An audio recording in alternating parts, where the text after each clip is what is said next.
Përshëndetje të nderuar miq, lufta në lindjen e mesme ka kaluar më shumë se një muaj, por jo luftimet, pasi patëm pezullime, armpushim, rifillim, armpushim prap, pra nuk po merret vesh çfarë po ndodh në lindjen e mesme, ndërkohë që Trumpi së fundi ka dhënë një ultimatum tjetër, 48 orë për hapjen e ngushticës së Hormuzit.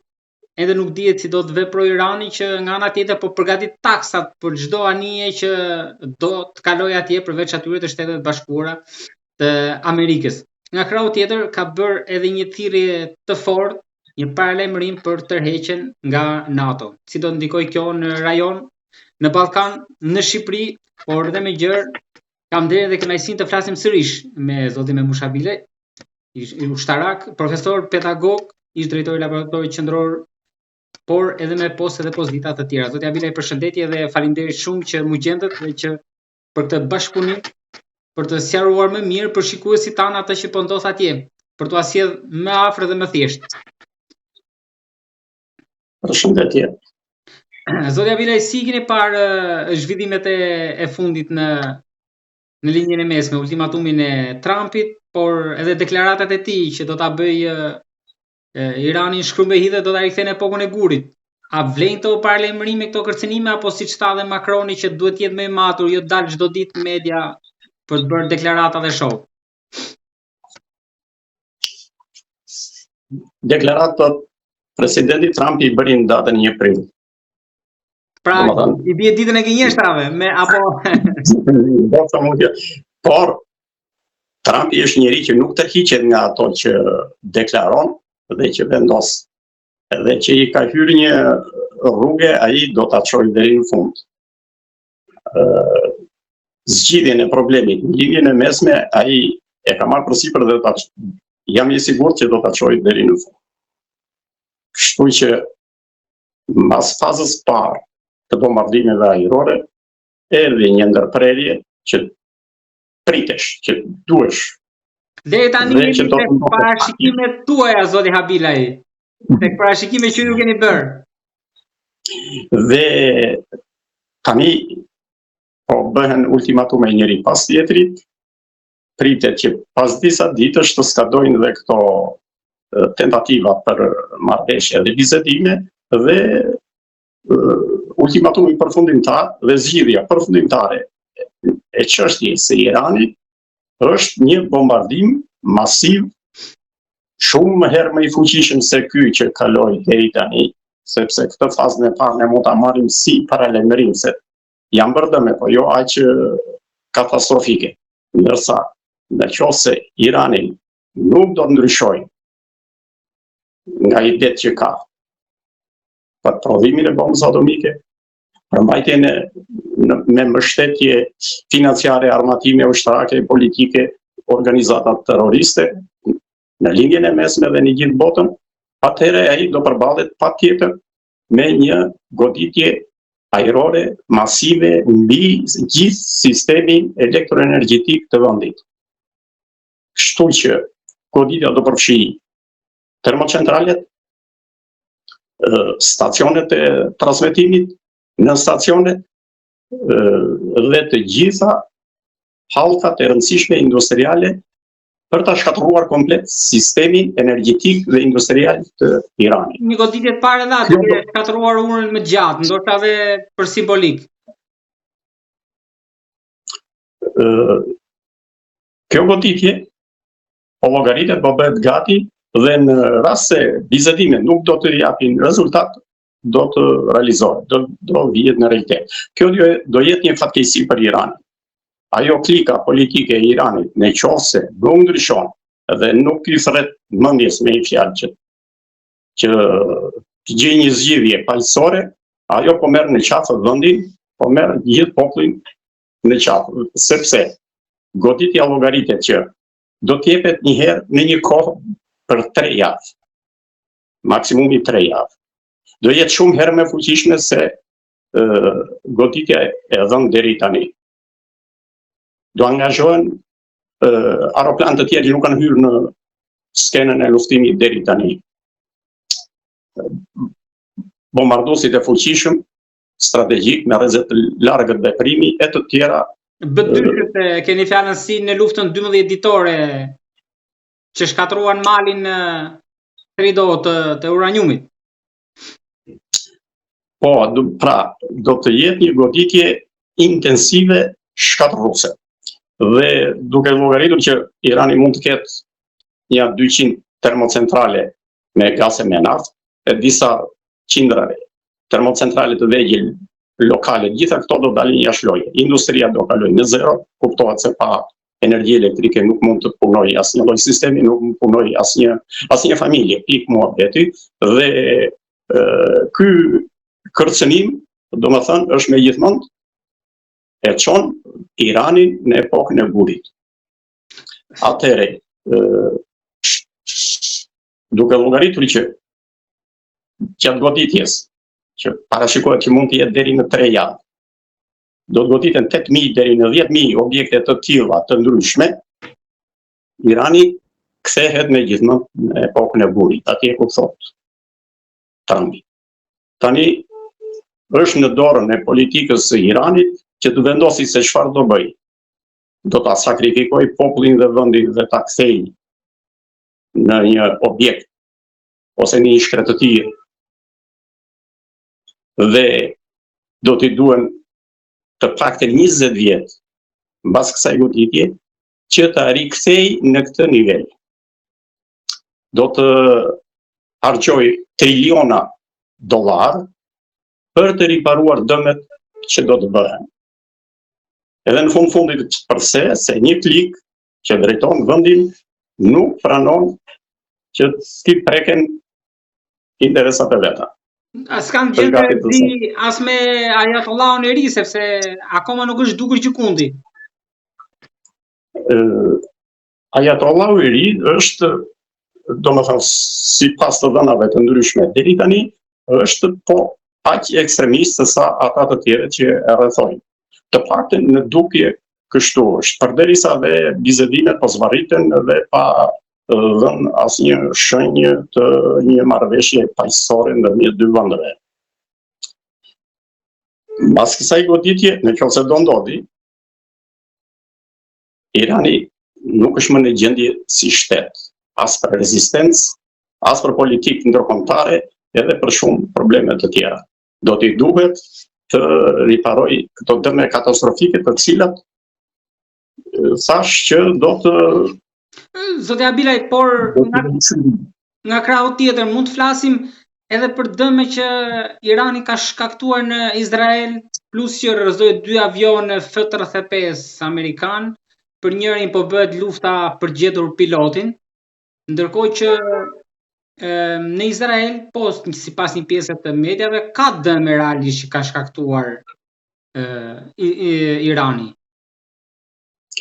Në Izrael ka dëme, ka në Kuvajt, ka në të gjitha ato zonën aty, po më tepër ka në Izrael.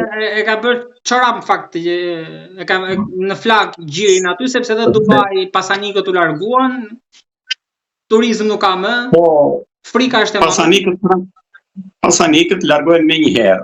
Sa dëgjojnë një bombë që bjen një 10 kilometro larg, ata ja mbasin se nuk e kanë problem, ikin prej Katarit apo Emirateve të Bashkuara, shkojnë në Zvicër, shkojnë në Amerikë, edhe nuk u mungon asnjë gjë dhe nuk i kanë problem. Ata ikin të parat, ata fugarejnë të rrinë aty. Bomba do bjen mbi ata. Izraeli ka dëme, po kryesisht janë dëme ndërtimore. Ndërtesa, banesa të ndryshme, popullat. Jo, në popullat janë shumë pak. Domethënë janë shumë mund të jenë tani disa dhjetra të vrarë të plagosur. Nuk është një dëm i konsiderueshëm, llogarit që ke një luftë masive. Dhe nga ana amerikanëve janë 10-15 veta të vrarë të humbur. Edhe janë rrëzuar një 2-3 aeroplan. Është gjithë kjo luftë. Flota ajrore dhe detare e Iranit është i shtukur, ndërsa Amerika ka humbur një 2-3 aeroplan. Ky aeroplan që rrëzua dia par djeku Avax është nga ata aeroplanët e zbulimit elektronik. Në fundit do e rrëzojnë ata një aeroplan. Por nuk përbën asnjë gjë për 600 aeroplan që janë të angazhuar në operacionin ajror nga ana e Amerikës në Iran. Tani, në fazën e dytë, nëse do vihet në veprim, do të ketë një numër akoma më të madh avionesh. Po komandot mund të llogaritën që mund të futen në Iran pra ushtarët, mund të prekën nga ushtarët, ne kemi diskutuar edhe herë tjetër. Apo Trumpi do godas nga lart. Do të jetë vetëm goditje ajrore. Nuk ka goditje sulm toksor. Për shumë arsye.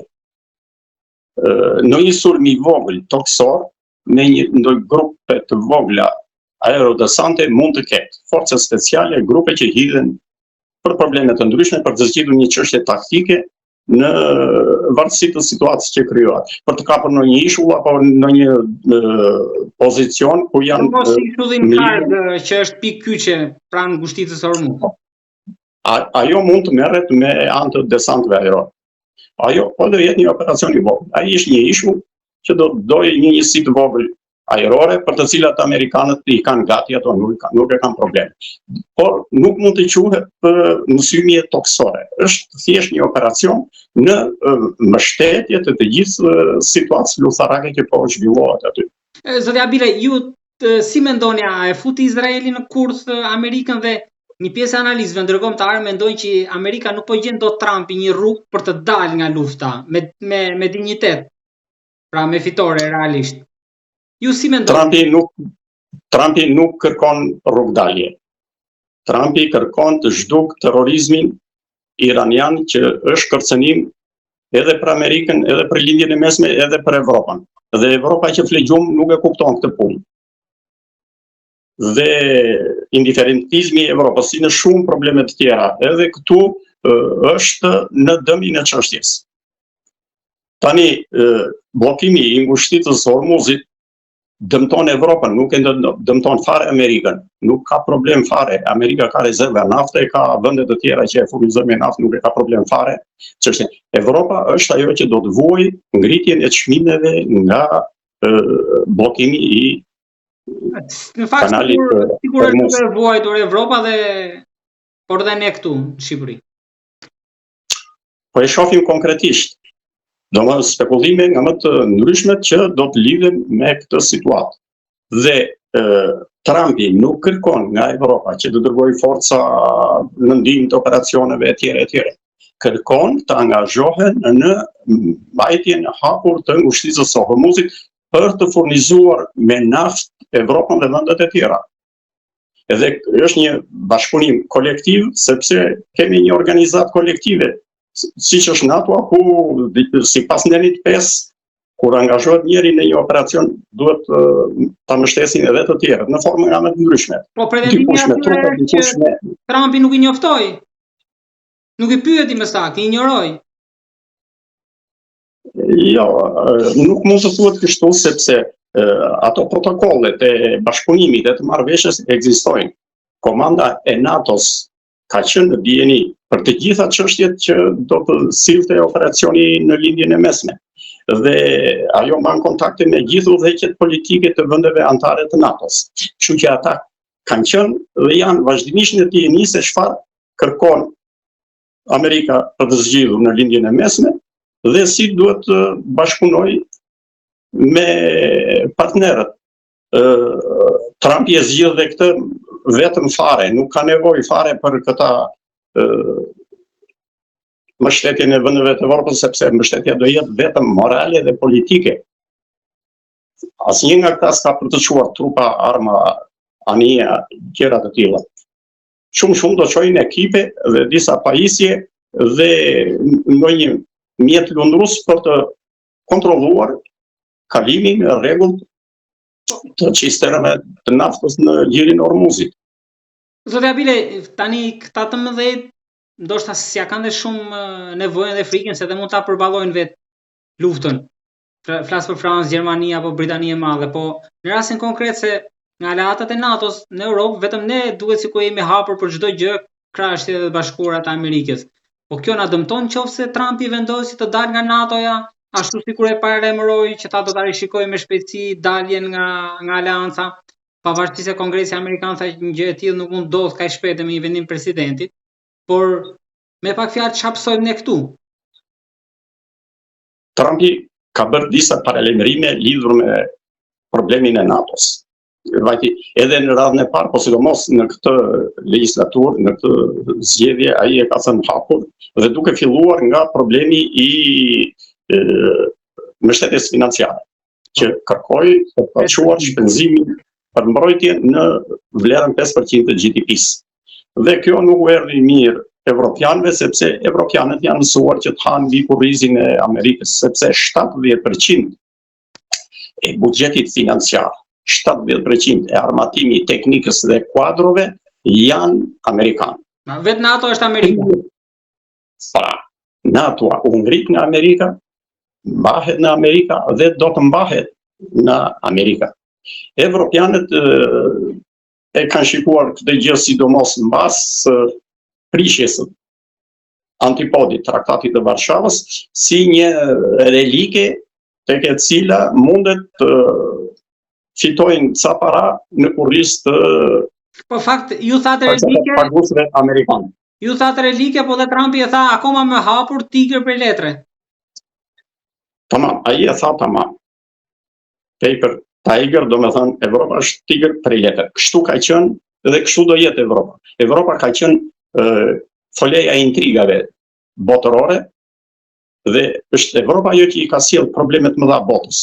Luftën e parë botërore e nisi dhe bitisi Evropa, luftën e dytë botërore, po ashtu kryesisht nga intrigat që zjejnë brenda këtij kontinenti. Dhe sot Evropa po sillet në të njëjtën formë siç ishte para 100 vjetësh, në 1930-ën, kur i hapi rrugën fashizmit, pa e vrarë mendjen fare se ku do përfundonte kjo situatë. Dhe erdhi ajo që erdhi, duke përkthyer fashizmin, duke stimuluar derisa ai u bë pastaj pa kontrollueshëm. Dhe sot bën të njëjtën gjë, gjithë mekanizmi i mbrojtjes drejtohet nga amerikanët, shpenzimet i kanë amerikanët, këta evropianët nuk lëvizin në vendi, sepse në Evropë sot nuk ka një leadership serioz. Nuk ka udhëheqës serioz. Nuk ka një De Gaulle apo një... Nuk ka asnjë De Gaulle, nuk ka asnjë Churchill, nuk ka asnjë Thatcher. Kanë ikur këto figura të mëdha nga scena e Evropës dhe kanë ngelur politikan të korruptuar, të pa aftë, që nuk janë në gjendje të zgjidhin asgjë, por që këta mund të sjellin fatkeqësi atje ku sa pret mendja. Indiferentizmi që vije të re tani ndaj Iranit dhe terrorizmi që ai mbështet, që është hapur fare, tregon që Evropa po fle gjumë. Mund të kemi një ushtri europiane, zoti Habilaj, po nëse del Trumpi nga NATO, një ushtri vetëm europianët? Këto teori janë hedhur që mas viteve 90 kur u prish trakati i Varshavës. U hodh një ide që duke i bërë karshillok Amerikës që të bëhet një ushtri evropiane, bile i vulli një emër BEP në atë kohë, e mbajtën sa kohë këtë teori disa politikanë, disa gazetarë ndaj këtij, pastaj doli jashtë loje dhe u pa që ishte gjë pa vlerë. Vetë politikanët evropianë nuk janë në gjendje të punojnë seriozisht në këtë drejtim. Dhe kryesorja është që ata nuk merren vesh me njëri tjetrin. Domethënë një bie gorgës e tjetri patkorit. Të gjithë kanë interesa të caktuara, të pavarura nga njëri tjetri dhe është e pamundur që unë e shoh këtë si diçka që nuk arrihet kurrë në vendet evropiane. S'ka problem. Nëse ikën në Amerika, Evropa do jetë e kërcënuar drejt për drejt nga Rusia. Zoti Abilaj, Europa e kërcënuar drejt për drejt nga Rusia, po tani si të mund ta lidhim këtë me fatin tonë, se kemi diskutuar edhe në bisedën e parë. Po për ta thënë ndoshta nuk shkon pyetja, po më troç, nëse shkrihet NATO, i bi që rrezikojmë shkrihimi dhe ne, a ka shkrim pa NATO-n? Po u tërhoq Amerika nga NATO-a mbaroi. Po ne. Nuk ekziston më. Dhe shkurtimisht është kjo. Rusia menjëherë do marrë një super xhiro dhe do fshijë nga harta të gjitha vendet balltike, Moldavin, do kërcënoj drejt për drejt Polonin, sepse askush nuk do jetë në gjendje që do dalë në mbrojtje këtyre. absolutisht, ata Gjermania, Franca nuk janë në gjendje të mendojnë për veten e tyre, jo do mendojnë për ta zënë me vendet balltike apo ndonjë vend tjetër që do përcënohet. Ndërsa në Ballkan problemi është Serbia, e cila sot e quan veten superfuqi ushtarake të Ballkanit, mban në gatishmëri rreth 30.000 trupa, Raketa kineze. Me të gjitha pajisjet e reja, mban në gjysmë gatishmëri rreth 200.000 rezervistë mund i mobilizoj për një kohë, nëse i duhet, për një situatë agresive, dhe ka drejt për drejt për krahjen e Rusisë, të Kinës dhe të Iranit. Dhe ajo me njëherë, nëse ikën Amerika nga NATO, prishet NATO, është e sigurt që me tërheqjen e Amerikës NATO do fshihet. Atëherë Serbia me njëherë do fillojë agresionet. Në Kosovë ka problemet që pretendojnë ata, në Bosnjë-Hercegovinë edhe mund të agresojë edhe ndonjë vend tjetër këtu rreth rrotull, duke qenë e sigurt që Evropa nuk do ta kundërshtojë Serbinë, sepse Serbia, unë e kam thënë edhe herë tjetër, është e përgdhelur e Evropës. Dhe fatkeqësia do bjerë mbi popullin shqiptar, sepse ne jemi pa një kupolës që kemi drejt janë NATO-n, asnjë vend në Evropë, jeni sigurt, nuk do të ngrihet që të thot një fjalë në mbrojtje të popullit shqiptar apo për Bosnjë-Hercegovinë ose me Kroacinë nëse do përplaset Serbia. Dhe ne jemi të zhveshur komplet, pa ushtri, pa armatim, pa mbrojtje kundërore, pa mbrojtje anti-bërthamore. Pra, është ajo që tha Miloševiqi që me një skuadër gjatë arash mund vinë Durrës. Po, këtë punë ata mund ta bëjnë kështu. Ky është një skenar që parashikon Serbia.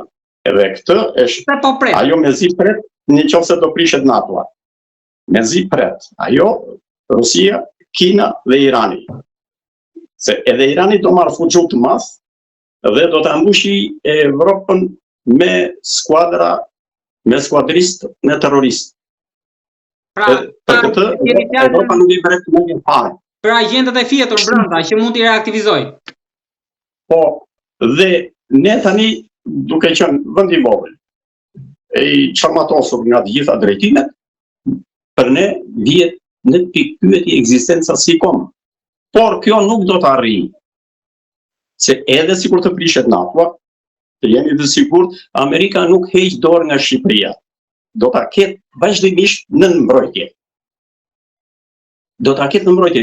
Jemi dhe kush ka mbrojtjen e Amerikës është, domethënë, i friksuar dhe do rri larg. Edhe Serbia, duke ditur që me Kosovën dhe Shqipërinë apo Kroacinë jemi nën tutelën e Amerikës, nuk do guxoj jo vetëm Serbia, po as Rusia të bëj incidente në Ballkan. Kështu që ne mbrojtjen e Amerikës do ta kemi. Edhe pa NATO. Mos e diskutoj. Bile mbrojtja më efektive mund të jetë vetëm amerikane dhe është më e sigurt. Njëkohësisht kemi dhe aleatin tjetër klasik e strategjik, që është Turqia. Këto dy vende, Turqia sot bën ligjin në NATO, se është krahu i armatosur më i fuqishëm. Domethënë, këto vendet e Ballkanit si llogaritë fare ajo. Kështu që ne e kemi këtë siguri dhe s'kemi pse të kemi frikë. Largimi, shkatërrimi i NATO-s nuk do thot asgjë për neve, sepse kemi këto dy alianca që nuk do të guxojë njeri që të na preki. Zotja Bile, kam një pyetje të po. Kështu që duhet film të qetë në këtë drejtim. Në këtë kuptimin që nuk duhet të paratim panik edhe të tjera. Natyrisht politika duhet bëj punën e vet, si e bën e tjera, pavarësisht nga transparencat që mungojnë e që nuk janë, por në fundit politika bëhet në vendet e mëdha. Nesa vjen radha. Ne jemi të vegjël. Zotja Bile, kam një pyetje të fundit për debatin e fundit në Tiranë, që në fakt u ka futur frikën të gjithëve, sepse njoftimi i ambasadës amerikane që Shqipëria mund të jetë pret sa ke sulmeve nga Irani, pra ose pika që kanë lidhje me Shtetet e Bashkuara apo Meku në Manës. Pra ishte një reagim i fortë sepse ata kanë informacione që e bën këtë deklaratë, por ndërkohë që të gjitha ministrit, edhe vetë qeveria, presidenti po, i mohuan, e minimizuan rrezikun, edhe më saktë e mohuan që nuk ka rrezik Shqipëria. Tani, ju si mendoni, duhet besuar më shumë ambasada e SBA-s, apo duhet besuar institucionet shqiptare që thonë që nuk ka rrezik fare nga kjo punë? Këtë besojmë. Një qytetar i tillë që neve na dëgjon edhe ka besim, sepse ju në fakt parashikut edhe si do shkojë lufta në lindjen e mesme në Iran, kështu që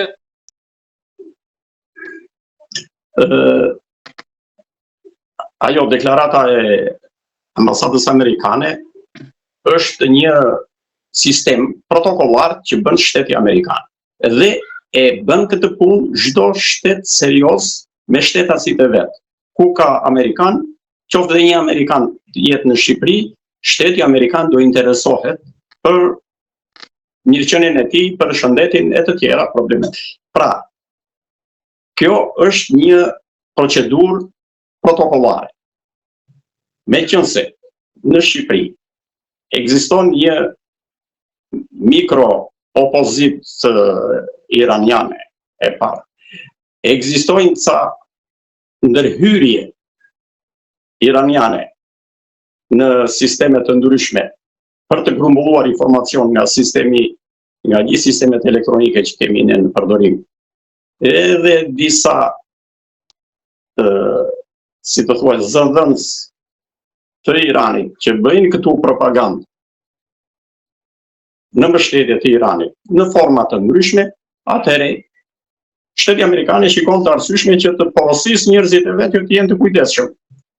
Po kjo nuk do thotë që ata duhet armatosen e tjera. Ata duhet jenë të kujdesshëm sepse situata është shqetësuese, jo vetëm në linjet e mesme, është edhe në Ballkan, edhe në Evropë, se edhe në Ballkan ka grupe të gardës iraniane që vërdallosen dhe kanë celulat e tyre për mbledhje informacioni, ndoshta edhe për të kryer ndonjë akt terrorist. Kështu që ka njerëz që nga Irani, gazetar apo të tjerë që mendoni me që thatë pjesën e propagandës më lart që financohet nga Irani? Nuk ka nevojë që ta themu sepse duket në të gjitha portalet ata zëdhënësit që përhapin propagandën iraniane. Pra, për të rikthyer pak më lart, jemi të qetë nga kjo anë, pra ju besoni që nuk ka rrezik. Nuk ka asnjë rrezik, por një kujdes duhet të ketë. Domethënë, ai porosit qytetarët e vet që të jenë të kujdesshëm. Gjatë lëvizjeve, lëvizjet që mund të bëhen jashtë kryeqytetit, larg ambasadës e ku diun të tjera që sesi dihet një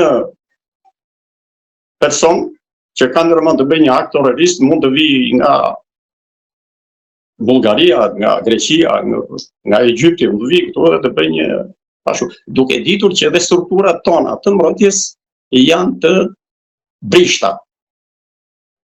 Nuk janë aq të sakta sa nuk janë të sigurt, sepse edhe vetë në Amerikë ndodhin akte terroriste. Që ka gjitha të sistem të mbrojtjes së brendshme. Nuk është dot imund 100%. Nuk arrihet 100% depërtimi. Asnjëherë, ashtu prandaj vigjilenca duhet. Dhe është normë. Kjo është një normë protokollare e shtetit amerikan. Në ndryshim nga shteti jonë që nuk kujdeset fare se çfarë problemesh mund të kenë qytetarët shqiptarë jashtë Shqipërisë. Pra, për ta mbyllur zotë Abilaj, nuk mendoni që ka nevojë për mbledhjen e Këshillit të Sigurisë Kombëtare? Fare, nuk është problem, nuk është situata. Këshilli i Sigurisë duhet të mblidhet kur kërcënohet vendi. Ndërsa për këto janë këto institucionet e tjera të sigurisë që duhet të jenë vigjilente, Ministria e Brendshme me filialet e ndryshme të saj, shërbimi informativ, bashkëpunimi me agjensitë e tjera inteligjente të partnerëve, e të gjitha këto janë punë të veçanta që duhet t'i bëjnë këto sektorë të ndryshëm. Këshilli i Sigurisë do të mblidhet për të shturtuar një situatë të rrezikshme që kërcënon vendin. Tani unë nuk shoh në një situatë në Shqipëri që mund të kërcënohet ekzistenca e Shqipërisë, kur mblidhemi tani ne edhe po të mblidhemi do ngelemi në tavolinë tek letrat se ne s'kemi asnjë mjet në dorë për të marrë ndonjë mas. Kështu që për ne rrofshin NATO, Amerika, Turqia që na kanë në kujdes e që na ruajnë.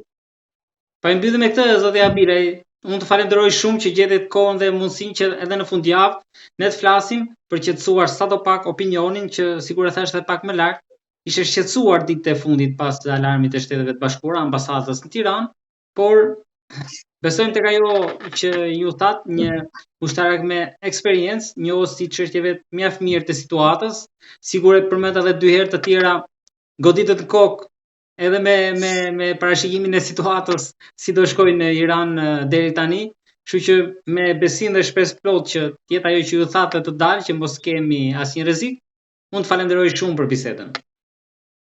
Të jemi të qetë këtu nuk ka asnjë rrezik. Serioz, kuptohet, gjëra të vogla mund të ndodhin. Kështu edhe unë ju falenderoj për bashkëpunimin midis nesh. Të jam i njohës shumë.